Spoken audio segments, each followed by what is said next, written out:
Mazda Johannesburg South, a member of the IPOP Motor Group, is gearing up for lockdown. We are in full support of the country's decision to fight the COVID-19 virus, and in doing so, had some new cars delivered to our showroom floor just before we shut down. The showroom already looking resplendent with some beautiful Mazdas on display, and all of them ready to go, is going to be a little bit quieter over the next few days. But as the new cars rolled in, it was up to Lance de Silva and his sales team to climb in and get them ready and prepped for the IPOP Group's lockdown plans.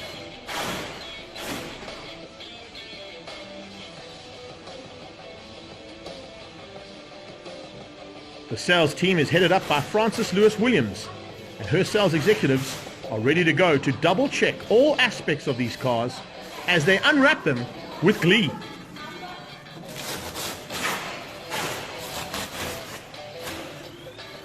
Clearly you can see Lance and his girls love this brand and certainly enjoy unwrapping some new motor vehicles.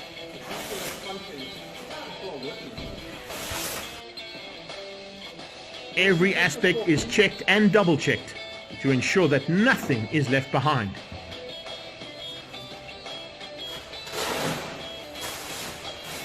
Once prepped, it's up to the sales team to then get them onto our sales system and to follow up on any leads that may already be in the system as we head into lockdown. Our off-site sales and service plan is following the IPOP Group's remote online operation strategy. And this way we live up to Mazda Care's motto of making the impossible possible.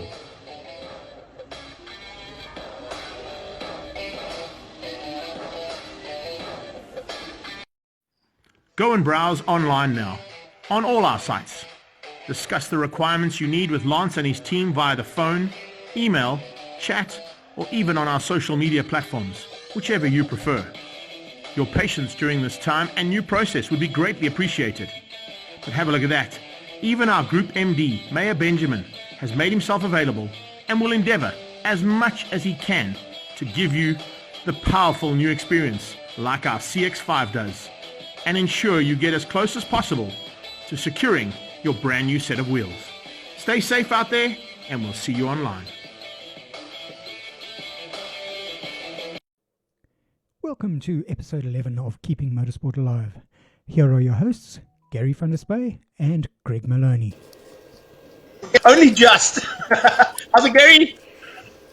Well, Mr. I'm well, and yourself, brother? How are you? Yeah, it looks like you're chilling in the garden there, bud, and it's a bit chilly to be out there. Sit in the garden for a bit. Well, change is as good as a holiday. Why not?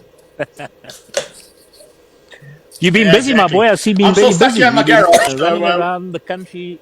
Running around the world, more likely, Gary. With the way things have gone with the Solidarity E-Race, the last Intercontinental Championship, we literally the world in a couple of days. And with the amount of effort that was put in from all the drivers side of things, it was really cool. A lot of people don't realize how much time and in to getting things set up. So that was really awesome to see. But it's also really great to have Mazda Johannesburg South joining us for the first time.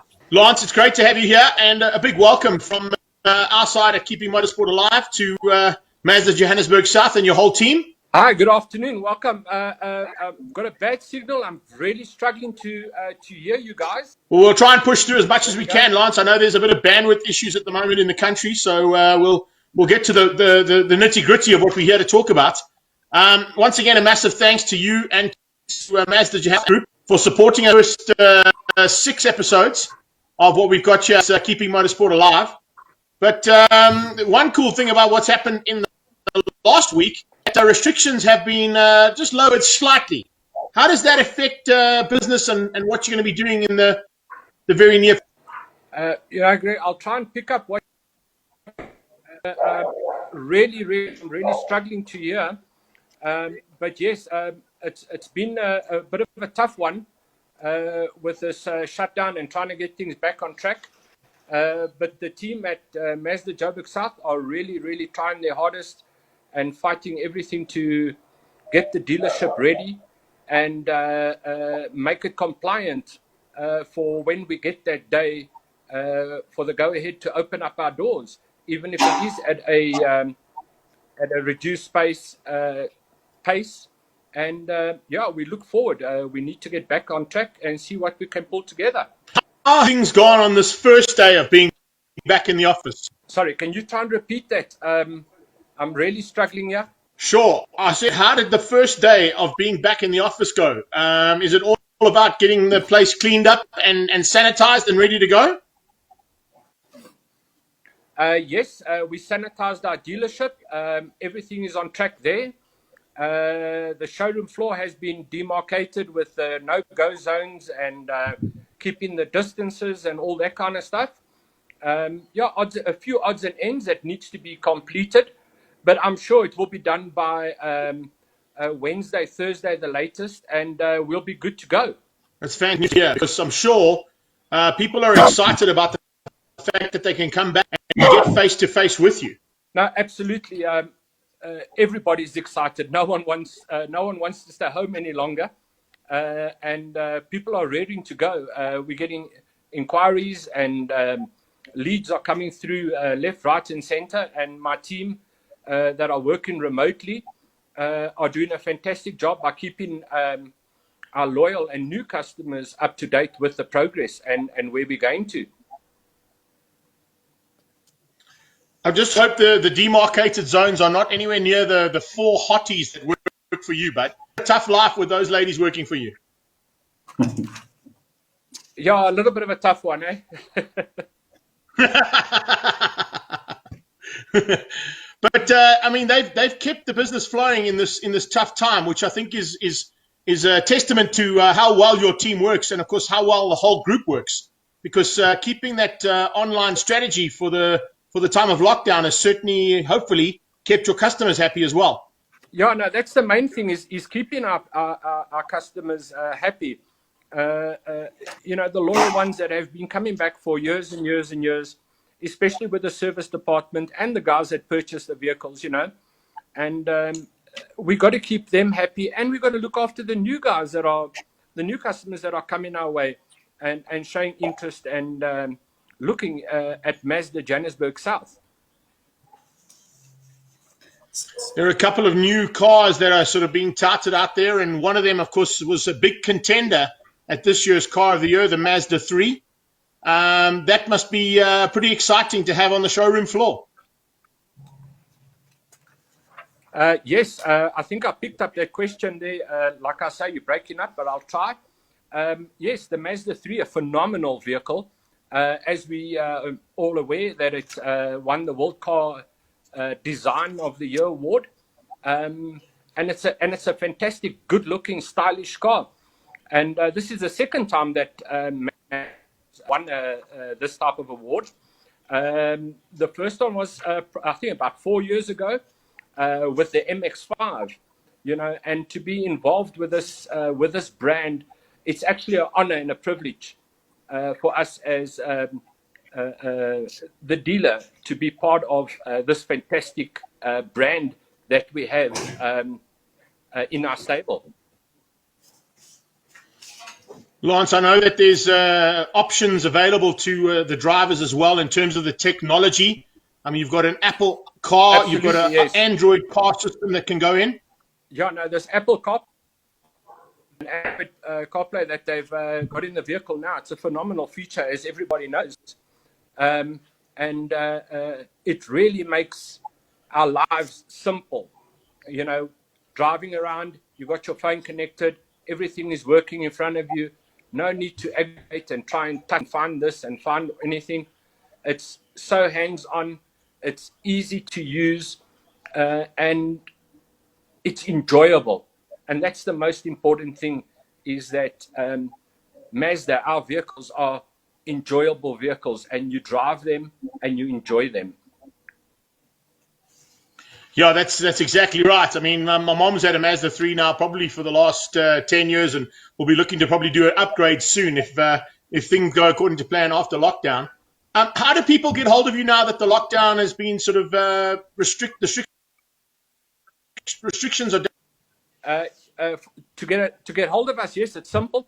Our lines are active. They're all diverted to relevant salespeople, and people can contact me directly on my cell phone with the greatest of pleasure. It's always on, and it will always be answered. No one will get missed. If I do miss a call, guaranteed that you will get called back. Lance, with the Mazda 3, our next guest will be pretty ecstatic to see that they also come out with an incredible Bose sound system in it too. Yes, the Mazda 3, the Stina, does come out a phenomenal sound system, I might add. Yes, and it's really it's you don't need huge amps and subs and all this kind of stuff. The sound in the Mazda 3 Estina in the version of the Bose sound system is really, really phenomenal.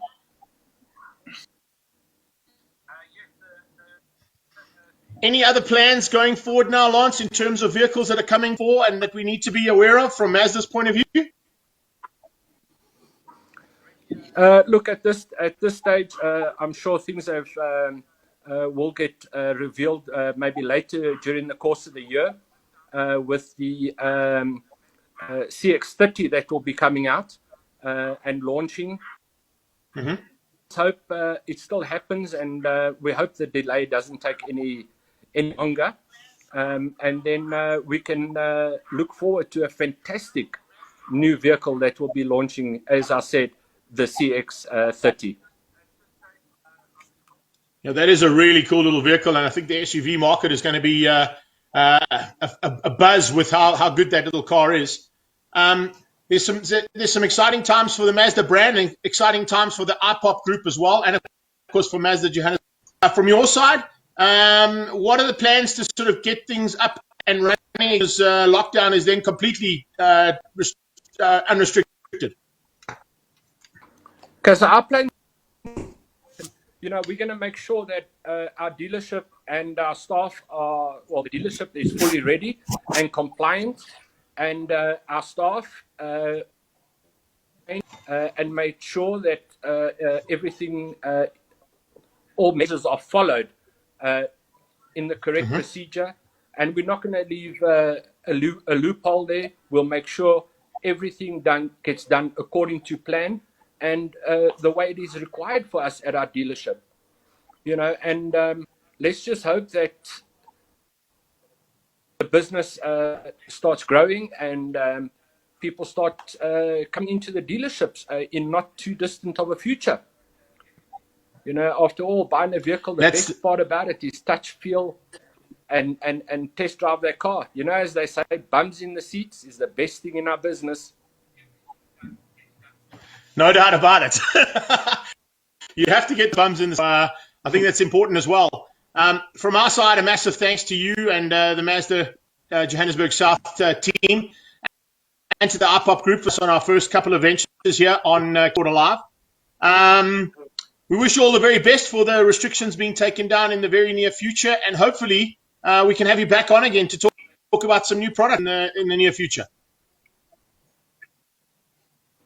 Perfect, Greg. Thank you so much for the opportunity. Really appreciate the invite, and to everybody out there, take care, stay safe, and remember, Mazda Johannesburg South, just around the corner.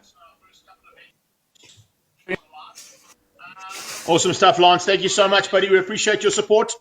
Please send our regards to the whole team, and we wish you all the very best with the speedy restrictions being lifted and back to business as normal. Thank you very much. Cheers, Lance. Thanks, bud. There you go, Lance de Silva from Johannesburg South joining us there, Gary. I know there were a bit of some bandwidth issues there, and I think there may still be, but we'll continue on nonetheless because fortunately this whole recording or this whole episode is being recorded, so we can play around and get those little glitches in the matrix sorted out and put it up. Yeah, I agree with you. It's let's hope things can, but as I say, we rebroadcast it tomorrow. But you've got another very interesting guest with us tonight. Probably one of the most exciting guys to have on a grid for event, and that's Victor Pardal. Victor, good afternoon to you. Hey, what's happening? How you doing? Mahoney, I wore something specially for you. Check it out. Now you're rocking it. So now Representing. you're rocking it. Be proud to be from the south. I mean, be proud to be from the south. No, for sure. But I was never from the south. But now that I've moved here, you've converted me, and I will stay the south forever. These good people keep good company. That's what we do, bro. That's what we do. It's great to have you. Know that you're in a similar vein to what Gary, myself, Paul, and all our guests have been in this terrible pandemic time and lockdown. But on your side, particularly, you're in the same boat, literally, as me, where business has been best. Well, to be fair, there's unfortunately no business. We in the events and motorsport community and realm, and you can't have events, you can't pick up a paycheck, and basically, due to this pandemic and the powers that be, they've basically closed the tap on our way of making an income or, providing for families. So it's been really, really tricky and it's really been challenging. Hasn't been the best at times. Obviously forces us creatives to, start thinking out of the box, and your mind never stops working and, brainstorming in, okay, how are we going to get through this? Because at the end of the day, yes, got my firstborn about to be born, God blessing, in 2 months. So I got a lot of pressure to not just perform as an MC or out there, but also perform as a soon-to-be father and a husband to my wifey. So it's tricky, man. It's really tricky. I think it also plays a huge role on your mental health. And a lot of people don't realize how creative, like being stuck at home and being forced to be unproductive at a bit, it really, really messes up with your brain and messes with your well-being. So I think that's one of the greatest challenges for people like us who, we're out there, we've chosen to make a career doing something we love. It hasn't been the easiest career path. Well, for me anyway, I'm sure it hasn't been for you, though I do love what I do. I love what I do, and I'm blessed, and I give thanks to God above that I'm able to try and make a career life. But the pandemic definitely threw, a whole bunch of spent work, and it's been some challenging times, without a shadow of a doubt. Yeah, I think it's challenging times out there for all, especially ourselves, where we rely on events so much. Your side of things is slightly different to mine. Your main focus, of course, being involved in the sort of more extreme side of the sport, and a lot of times the naysayers and the purebred motorsport fanatics are not too sold on what you've convinced me to be incredible sport. I got to tell you, but what you do as an MC and to be involved in those kind of events is a completely different scenario. So what are those guys getting up to, and those teams of event planners? Are they going the route that we've done with sort of some online stuff? What's been happening? So what's picked up dramatically, especially from a spinning point of view, has been online spinning. There's a lot of youngsters that haven't reached the age where they're able to afford their own E30 box shapes, but their parents have helped them to buy online, or like a laptop or online gaming. And that is where spinning has flourished now in the last 3 months. A lot of up and coming spinners, including spinners themselves, especially the young guns coming up the game, keeping themselves busy and keeping the sport going forward through online gaming. So that's picked up drastically. As for the drag racing community and drifting, unfortunately for us, I haven't heard much. Drag racing as a sport in this country has been taking a huge knock over the last few years. We've got a lot of establishments going through drastic changes in management and direction, which is unfortunately affecting drag racing from a national point of view in huge, huge ways. Even though that happens, though, there's always creates room for up-and-comers to then start having, smaller drag racing events, which then obviously the people flock to because there's no other option. So that was happening really nicely, and it was in tracks. But unfortunately, same thing. Officially, this COVID-19 came and it just basically said, you got to wait, you got to stop. Nothing's just going to happen. So it's been really, really tricky. I think a lot of guys from all the communities, from drag racing, drifting, the spinning guys, we've just been trying to focus on, upgrading and maintaining our cars best we can. Unfortunately, I live in a complex, and townhouses, they're really strict with working on cars and stuff, especially now each complex has got rules and regulations to comply with the law. But the guy who lives in houses or unfortunately or who have been blessed with like bigger plots and stuff, I think that's what everybody's been trying to do, is just, stay focused, try and upgrade their cars. I know a friend of mine's building a brand new drift car. He showed me some pictures the other day on the WhatsApp. And I expect that there are going to be some really good, clean drift machines coming out, drag cars coming out, as well as spinners. I think a lot of spinners took the opportunity to spray their spray. The spin cars are like gladiators, and they take a lot of hard knocks and they take a lot of tap and goes. So I think a lot of spinners had the opportunity, took the time to it's time to give our baby a fresh new coat of paint. So that's how we've been trying to just stay positive. I got to give it up to all the media guys. We in the spinning fraternity, we got a huge family of, media photographers, guys that push and have helped develop spinning to the huge sport that it is in Africa. So to all the photographers, spinning, it's a family thing. We got like Noble Media. We got so many photographers. I could mention them forever. Tabang doing his thing. Everybody keeps, the media coming in on Facebook, and it sort of keeps you still engaged with the fellow spinners out there, the promoters. And that's what's sort of been keeping us engaged during this time. So big shout out to all the photographers. If I didn't mention you are. I bless you, bro.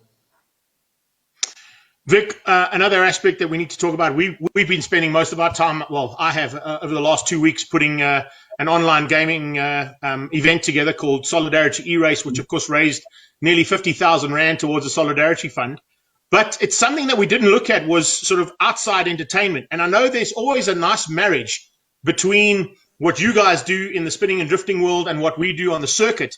And people love to be entertained in the breaks, in the proceedings. So I think we need to take this offline and have a look and see what your guys are doing and see whether or not we can maybe get you guys in across to the 3rd edition to do something with us. I'm all about, uplifting motorsport in South Africa as a whole, because I think, and I truly believe that motorsport as a whole in this country should be so far more advanced than what we are. A lot of old dogs that are still holding on to their realm in various institutions and racetracks, and they not, for whatever reason, I know, as you get older or whatever, you still want to try and stay young and stuff, but you got to let the new blood come up with new ideas and new creatives, and I think that's hampered motorsport as a whole, including circuits, including like rally, all that. It's hampered it a lot, in my personal opinion. So I hope when we come back and when we get out of this, people get onto the platform and realize, there's more options,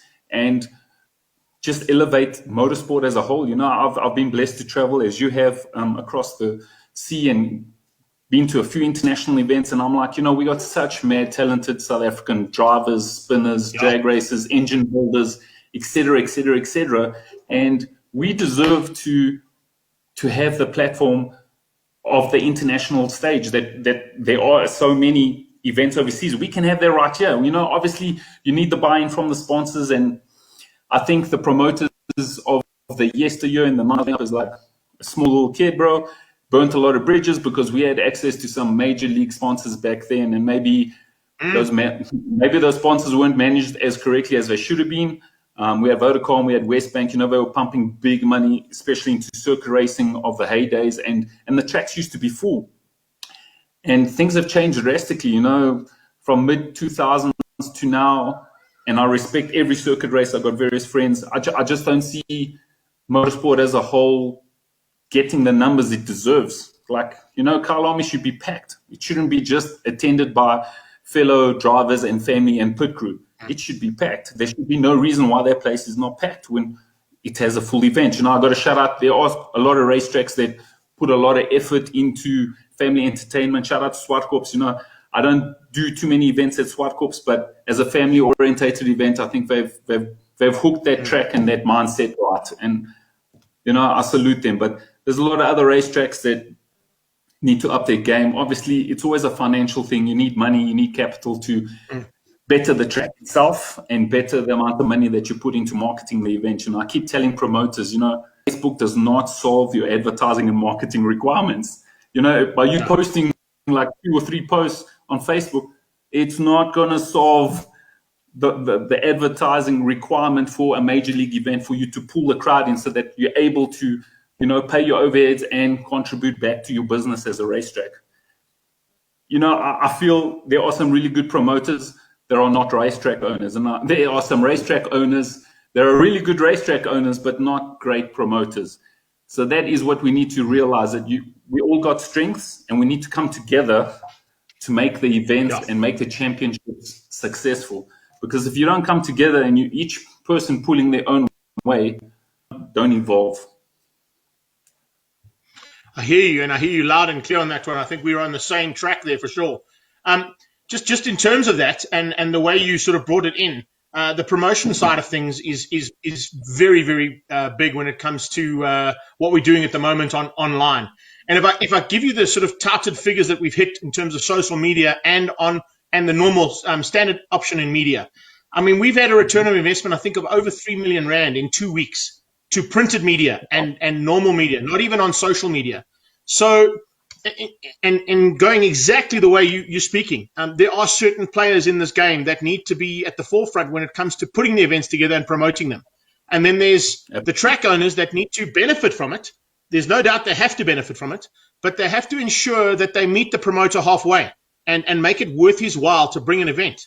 So when I look at what you guys do, and I always, and I do this particularly all the time when I speak about the event that you guys put together, involved in at Kyalami, where you drew, I think it was nearly 10,000 people to the drag strip on just the main straight. I mean, unless you look at the 9 hour, there's never been a crowd like that at Kyalami ever.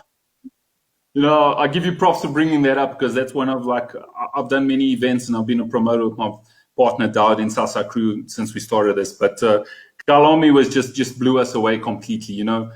We obviously built our name on the streets. We moved. Peter Lindenberg gave us a home at West Bank Raceway, and he taught us a lot about business. I wasn't very business savvy when it came to motorsport, and people can talk and say whatever they want about Peter Lindenberg. That oak knows how to make a profit out of motorsport and look at motorsport from a business point of view. And you got to give him that. You got to salute him in that. So he taught me a lot. We were blessed. We obviously, before then, we didn't even have major league social media trends. And it was mostly word of mouth and just, private calls. You as a promoter phoning your homies and say, listen, how are you doing? How are you keeping? Hope your family's blessed. Hope your car's running well. Listen, Holmes, I got this event coming. I would really appreciate your support. Because what I always say is, if you have a large group or true friends or true supporters or true fans as a whole, they will support you. True people want the best for you, and not just you, but the brand that you represent. Not if you are coming at me for freebies and stuff like that, bro, then you don't have your intention in supporting and uplifting myself or the brand or the event as a whole. So Kyalami was such a success that it actually, it was so good that it messed it up. If it was less successful, I think we would have had the track for a lot longer. But I remember those first 2 weeks, we basically closed down Midrand traffic. We had people waiting on the highway phoning us. They've been waiting for an hour and a half. It was very similar to the closing down of West Bank Race. Same. Yeah, same I remember effect. that night. I was there. We had a ward councillor from a certain political party, and man, she was not happy. Couldn't get home. People couldn't get to their dinner. People bring their groceries home. But, that is what great racetracks are for. They're meant for great events and for the coming together of different people from different races and faces coming together and socializing. And that is what, for me, Southside Crew has always been about, is bringing people together who have a common love for motorsport in all facets. So Kyalami was really, it was great for me. It was great for Southside Crew. It was great for Kyalami itself, because before Toby took over and invested the large amounts of money that he did, Kyalami was headed in one way and unfortunately headed and ended in that way. But we had a very, very successful event, and I can't give props to anybody else but to the people that supported that event, because without your fans or your supporters and your friends, you will never have an event. So promoters must always realize that even though you build a really brand for yourself, whether it be your brand or a brand of the events, you must always remember that the people that help you build and make it so successful are your friends, or your supporters, or your racers. They are essentially the event, And you got to look after them, and you got to, treat them with the respect that they deserve. And I think sometimes promoters, they lose a little bit of track. I'm not saying, they lose their heads or they get bigger heads, but they just lose a little bit of track of what the end goal is. And, the events suffer for it. Vic, I love chatting to you, but I love the insight that you bring. But I want to bring you into a bit of the insight in terms of our discussion as the last part of our show tonight. And that, of course, is what's happening with motorsport worldwide. The week, Okay. Of course, last week we Formula One possibility of coming in on the 5th of World Rallycross announced just the other day that there's a possibility end of August. You've got the announcement from Audi, TM, that is huge. And, of course, the retort almost instantaneously coming from BMW saying a little bit unsportsmanlike, guys. What are we supposed to do now? And then, of course, Audi then retorted back to them saying, oh, yeah, by the way, we're not even going to support privateer teams. So there's a lot of chaos at the moment, but I think financially in the world economy as a whole is going to take a huge, huge, huge blow from this. And I don't want to get into conspiracy theories and stuff like that, but there's a lot of other people who are going to gain from this. Unfortunately, sport is going to take a blow from this because especially motorsport, it is such a cash-intensive sport. It costs so much money, especially from an international championship, not just on maintenance on the privateers, but the actual transporting of this country to country. And championships like that are going to have to maybe humble themselves a little bit and realize where they come from, because every championship that is great now started off as a small series of events. So they need to come back and regroup and start realizing, hey, maybe we need to start spending a little bit less money and be a little bit less flamboyant, but focus on the core of the sport and focus on the people and the fans that build this. A lot of like F1, a lot of money is made from the TV rights and stuff, but there's a lot of up and coming motorsports that are live streamed and they do well, man. You've got the FR Rally, you got Rallycross, you got drifting. The biggest drift championship in the world right now. It's live streamed, and then they package that, put it into like a 24-minute and sell it to the TV stations. So I think for the next 2 years or so, for you to keep that sport live and to keep base, you need to take 2 steps back, start redirecting your funds and your investment in the right areas. That's just my personal opinion. No, I like it. I like the opinion, and that's why I've asked you to be on here, because I value what you bring to the discussion.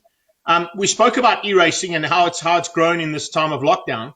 And there's even an opportunity for the likes of you and I to get involved, but because if you look at V8 Supercars, they've got a big championship event on this weekend. They've pulled in the likes of Lando Norris as a VIP, but they've also got Nick, who's their official commentator, jumping in as part of one of the teams. So there's a chance for us, bro. No, I agree, but for you to survive in anything in life, you have to have the ability to adapt. If you do not adapt around you, you're going to fall back and you're going to be, eventually a non-entity. It's just not going to happen. So we, going forward, need to also open our horizons and say, all right, we can't just focus on live events if you intend pursuing your career as an MC, entertainer, commentator, broadcaster. Now we need to say, all right, in this time of need, how are we going to be able to still support ourselves while contributing back to the sport that you so much love and have helped build in either way. So I'm all for it. I've actually had the blessing of commentating. It was actually a circuit race. My friend Jesse hooked me up on that.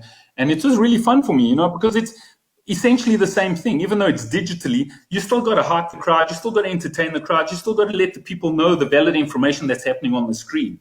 So for me, I'm always game for that. And I'm always game to do collabos with up and coming, because the people that are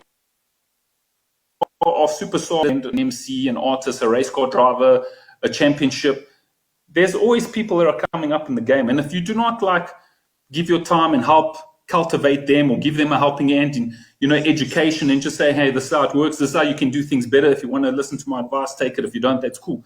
You don't evolve, and you're not evolving as a person. You're not evolving as a sport, Because at the end of the day, bro, I love what I do and I love the sport, and I'm really passionate about the sport that I'm involved in. Drag spinning is super close to my heart because, man, you know, I've seen it evolve over the last 2 decades. It's been amazing.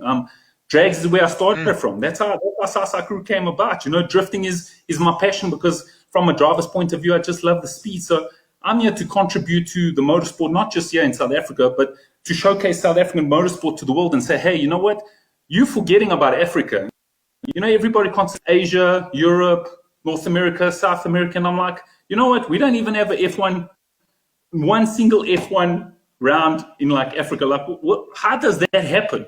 You're neglecting the talented thousands of young kids that are going to come up. That could be your next superstar in your Red Bull car or your Ferrari, and you're just neglecting Africa as a whole. So I'm like, you know, I'm proudly African. I'm like, yo, you need to catch a wake up and realize, hey, this beautiful continent of Africa that is so rich with minerals and gases and gold and this and that. Guess what? We also reach with talented individuals in all forms, not just motorsport, but DJs, singers, artistry, people making fashion. You know, we're talented. And I just believe it's our time for Africa to unite. And that's usually the hardest thing. I don't know why it's so hard for South Africans to come together. I always feel that sometimes, you know, South Africans are just pulling in their different directions. I'm like, you know, if we just come together as a unit and push forward with positive intention, our goals would be achieved in all realms. Sport, general well-being of this country, alles.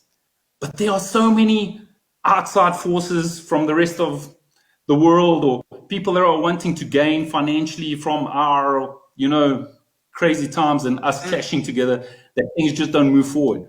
So it's like, I struggle to understand why people do not want the best for other people.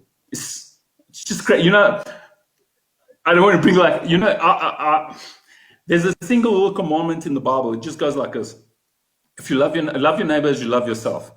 If everyone in the world just followed that single commandment, you know, things just move forward because you truly want the best for your brother and your sister to make something of themselves, to see them on an international status, say, hey, guess what, bro? I used to share the same, and now he's performing overseas. It's just really weird, like how sometimes African community works. It's just weird. No, it's crazy. It's crazy, bro. I'm on the same boat as you when it comes to that kind of a deal. That's why we've put this platform together for life, because at the end of the day, if we're not helping the people and I mean, yeah, it is. It's phenomenal that we don't see people doing like you say. They pull in the same direction, and we down the same road together to make it better for everybody else, and we end up sort of splitting up and pulling against each other and causing chaos that we're in. And I think that's part and parcel of where we are in terms of motorsport worldwide right now. Is people haven't realized that sticking together in these crucial times is probably the most difficult thing to do, but the best thing to do. And I mean, as much as the country taken a huge amount of strain and a huge amount of flack via all forms of media, it's the first time ever that this country has come together. Political agendas have been put aside in order to try and fight what we're fighting with. You know, and if we can't take that as an example, what are we doing? Yeah, I agree. You know, there's been bursts of spontaneous unity in our country's history, especially around sporting events, where our country really came united and just flourished. You know, everybody was just proudly South African. Everybody was just smiling. You know, the World Cup, like many times when people just came together. The problem is those times are inconsistent and too far apart. Most of the time, everybody's just, you know, like clashing against each other, trying to gain purpose for their own agendas. And I suppose it's not just South Africa. I guess it's all worlds and all countries, you know. But I just feel I'm really passionate about this motorsport. And we deserve better platforms, not for international individuals, to showcase sports to the world. You know, there is a few circuit drivers that are obviously driving various overseas championships, and I salute them. And I think their parents obviously backed them up and supported them because they were obviously race drivers themselves, and I salute them, and I really do. We need more of that, though, because there's a lot of people and a lot of young kids that come from previously disadvantaged backgrounds that are just as talented but never have access to that kind of academies or that kind of capital investment to push them forward, And we just need more of that. That needs to be happening more. We need more events. We need more support for the events. No use having an event where the promoter's taking a huge loss and all the drivers are like just smiling away. You need unity as a whole. It's just a really tricky combination, but we try our best. And, that I give, the motorsport of spinning or the entertainment of spinning. Spinning is huge like that. And give props to all the certain friends of the spinning community.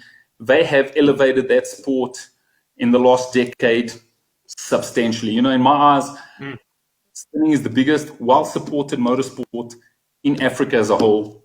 Full stop, mic drop. Like the people, the community, the drivers, the fans, the promoters, the track owners, we truly are one united front. And even though, obviously every once in a while you'll have your personal agendas and you want to push your brand and push your driver, but when it comes to spinning, I think there's a lot of other motorsports that should really be paying attention to how fast and up and coming this motorsport is coming with no money, like with no cash injection, with no big sponsors from Westbank, Vodacom, Liqui Moly, et cetera, respective to all the brands that I've just said.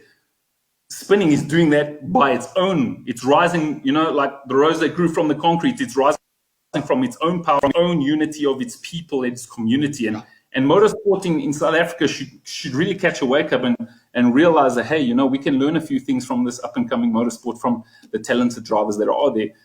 I got to ask you one thing, Greg. I know this is an interview from you, but, I always thought that if we downscaled the amount of different genres of circuit racing, it would be to the well-being and to the betterment of circuit racing in this country. I feel there's so many different genres or facets of circuit racing that I just think that should be scaled down respectively to all the drivers and different engines. Obviously, you have to take those things into account, but I just feel it's too spread out.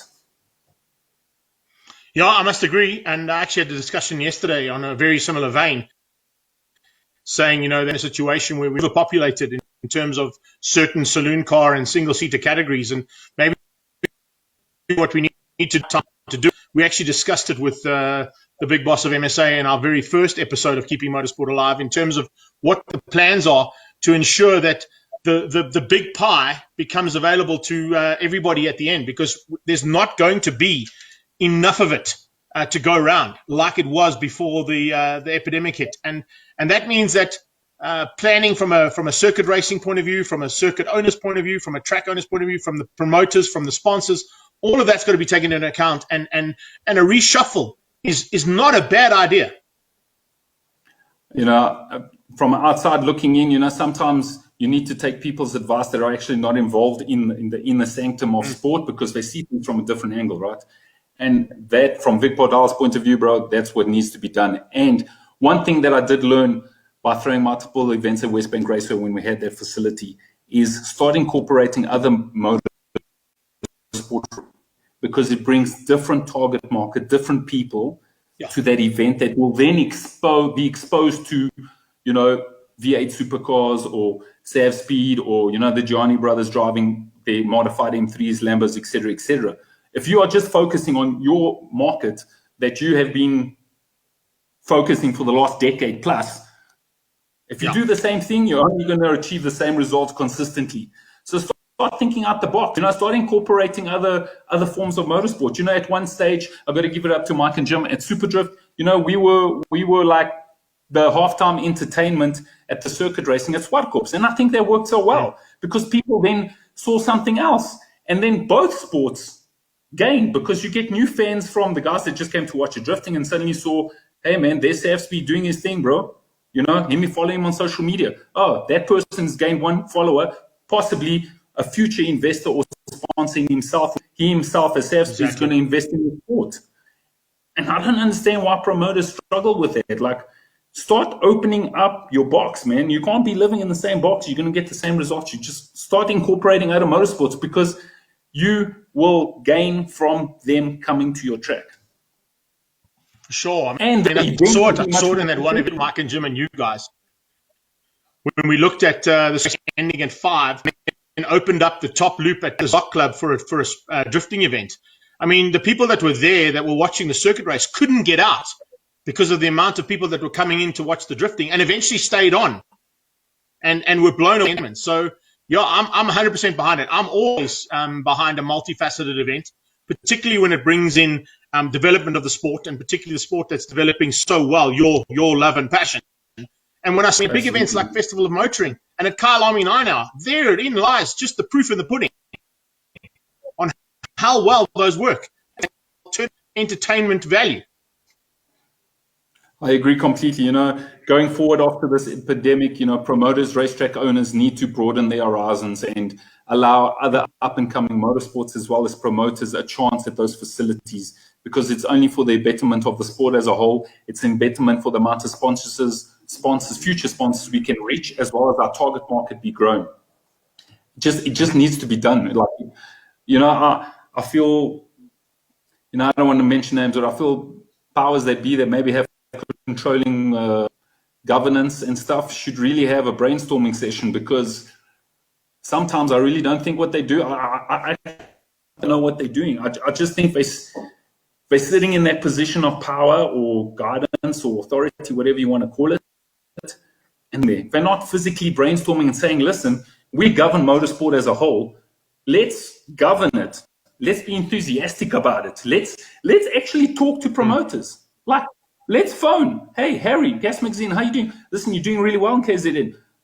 Come down, let's have a conversation. Let's start brainstorming. I just feel they sit in that building and they just follow what the procedure that is for the last 20 years. Guess who doesn't anymore? Yeah. It's 2020. People have evolved. Race cars have evolved. Your youngsters have evolved in the way they interact with people.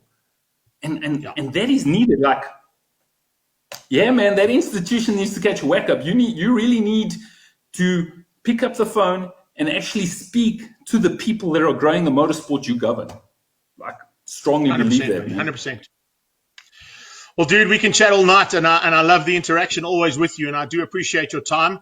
I hope you've enjoyed the platform and a chance to see what's happening in the world that you love so much. It's the world that I love too, although I'm still new to it, and I'm getting more afraid with the terminology, watching bits and pieces of what you're doing and being involved in those multifaceted events. From my side, I just want to wish you all the very best for the next 2 months, and to your missus and your beautiful baby that's coming. All the very best. I mean, we love the fact that there's going to be another loudmouth coming out there, particularly from my side. Amen, bro. Blessings upon you. Blessings, a contribution that you in your personal capacity get to motorsport all over these worlds, bro, all over these years.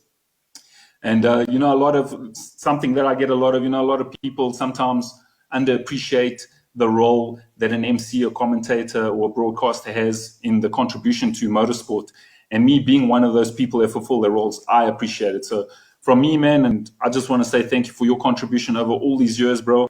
Sometimes our roles are undervalued. And from me to you, bro, I'm just saying thank you to you, Obrigado, for everything you've done for our sport. You too, my brother, and thank you so much for joining us. Gary, I know you're in the background there. You haven't had much of a chance to chat yet, but when Vic and I get together, that's kind of what happens. Yeah, it's nothing wrong with that. It was good listening to you guys. And yeah, a lot of what you guys had to say and makes a lot of sense. And it's getting there. And I can see my picture. It's getting that time of day where the night she's crawled up on me. Yeah. And Victor, thank you very much for your input and greatly appreciate it all. Nice having you with us. And to all of you folks out there, stay safe, be good, and hang in there. It'll all come right. Yeah, from my side, I just want to say a massive thanks once again to Lance and the Mazda Joburg South team and to the IPOP group for their support over the last couple of weeks. We do get that. Hopefully a couple of other sponsors are going to jump in and help us out with the next couple of episodes heading into Keeping Motorsport Alive, because we are going to be around for a while. If we look at current plans in terms of level 4, and as you heard from our good friend Vic Pardal, who joined us here, and it's great to have the loudest white boy on African soil joining us. I have to sort of tout myself as the second loudest, because he always beats me in terms of to get the volume up. But it was fantastic to have him on and get the insights from that side of the motorsport world. Just also, we have got one more interview to run with you, and we managed to catch up Sasha Martinengo and myself with Zaire Essa, who, of course, was the winner of the second Solidarity E-Race and took the Intercontinental GT challenge that we put together, having traversed the world, starting in Belgium at Zolder, then going across to Silverstone, to Hungaroring, to Suzuka, eventually up to Laguna Seca, and then the finals were held at that incredible circuit down in Australia called Mount Panorama. So, Paul, if you wouldn't mind, our last little insert here will be just to play that insert, and then, of course, back to Gary and I just for a sign-off. Well, Sash, that's third and second, but there's a 12,000 Rand prize fund and a gig of LTE and a new router going to Zaire Essa. There's going to be some big fights in the Essa house after they've got the incredible fast upload and download speeds now, isn't there? Well, I got to tell you, you know, the cream rises to the top. And before the race started, Greg, I sat and said, I'm telling you, watch Zaire Essa, watch him in this race. And, man, he just drove clinically. He knew exactly where to put his car at the right time and withstood all of the pressure behind him and actually forced the others into mistakes. So a clinical drive, and you can tell this man has spent a few hours behind that in that seat behind that sim racing machine. He certainly has. Zaire, you're joining us all the way from home there. How are you feeling, big guy? Must be pretty stoked with how things have gone. Yeah, it was freaking awesome. I'm so glad it went my way. With such a format, it's like it relies on a lot of luck. Hopefully keeping a clean race because there's no second chances, you know. So it's just keeping your nose clean, keeping the pressure on and seeing what happens after that. And I came out on top. Zaire, when it comes to this precision driving, I mean, what is that margin of error? We saw Jordan Sherritt behind you make the mistake and go out, and it gave you a little bit of breathing room. But, you know, the likes of Mark van Rensburg and Devin Leisha were coming after you all of the time. I mean, one little mistake, it seems, geez, you touch that grass and you're done, man. There's a lot of mental concentration there. Yeah, I think to keep up the pace that we were running, you had to be running on the limit. There was no other way. And to track like Bathurst, it's high risk, high reward. And it's very difficult to keep that lap after lap after lap. And I think, funny enough, the real drivers struggled. I saw guys doing the real drivers doing hot laps after hot laps, 600 laps and whatnot. And I was thinking to myself, okay, can they do this lap after lap for 40 minutes? And sure enough, the top three have big sim racing background and from leagues where they're used to pushing for long distances. And, it's about not making mistakes at the limit for 40 minutes. And I think that's what made the difference. It certainly did. You pushed as hard as you could right from the word go. I mean, that was literally from 2 weeks ago when we started the first one. You were a little bit disappointed not to make the top step of the podium at Kyalami, but you must be pretty ecstatic about making it here in Australia. Yeah, definitely. It's just about keeping consistent and keeping up there all the time. Doesn't matter what track, what car, what game, whatever it is. It's about adaptability. And this specific event where you guys threw the weather in the mix was just a headache. Whatever. You have to be ready for all sorts of breaking points, all sorts of weather. And if you get it slightly wrong at Bathurst, you're in the wall. So, and obviously, as I said before, there's no second chances. And in real life racing, back with that experience, you don't experience anything like this. Where, I mean, you're sitting at the track, you're focused, you know the weather, you look up at the sky, that's what's going to happen, and you know what you have to do. But here, it's like you're on your toes all the time, and adaptability was the key, I think. Zaire, it was a mandatory pit stop for everybody. Were there any concerns about that? You had a little bit of a comfort margin over Devin at that time because he was still chasing you until Mark got him. But were you a little bit concerned that you might lose too much time or even a place in those pits? And did you have a sort of B plan if that happened? I think I had a couple of tens up my sleeve on that track. So if anything did go badly, I was quite confident I could put the pressure back on and try to get the place back. But obviously with the pit stops, it's a high risk. But I tried to take it easy. I had a bit of a gap, so I wasn't under as much pressure as I would have been. So it wasn't much of a drama, yeah. So we spoke about the weather patterns, and of course, down under there's normally big torrential downpours. But fortunately, you were able to beat that as well as beat everybody else on track. Are you looking forward to doing more of the same? 100%. I'll be there. You'll see me there. We're going to see some more thunder down under from you. Yeah, it's a nice catchphrase, but most certainly. Super driving, congratulations. Really good, really good. Thanks, guys. I really appreciate it. And big up to you guys for such a major organization in such a short time, what you've done here. I don't think sim racing in South Africa has ever seen such an event like this at such a mega coverage. And the passion you guys have just taken this on, you know. I mean, the sim racing guys have been doing this for years and years, and the passion was always there. And now you guys have just translated it to the public and to just give an open eye on what we actually do. So there you have it, Gaza. Well, basically that's it for this week on Keeping Motorsport Alive. Yeah, it is, Greg, and thanks very much for helping put it all together. Paul, thanks for the effort that you put in the background. Really appreciate it. And to everybody out there, we'll be ready to go see you guys again next week, Monday. We will indeed. Guys, thanks so much. And to Paul and Gary for their input too. To our guests, Lance De Silva from Mazda Johannesburg South and their support for tonight's show. And, of course, to my good friend Vic Pardal for joining us here this evening too. We wish you all the very best, guys. Stay safe, stay positive, stay home. And remember today, it's May the 4th be with you. Yes, May the 4th be with you. From our side, bye now.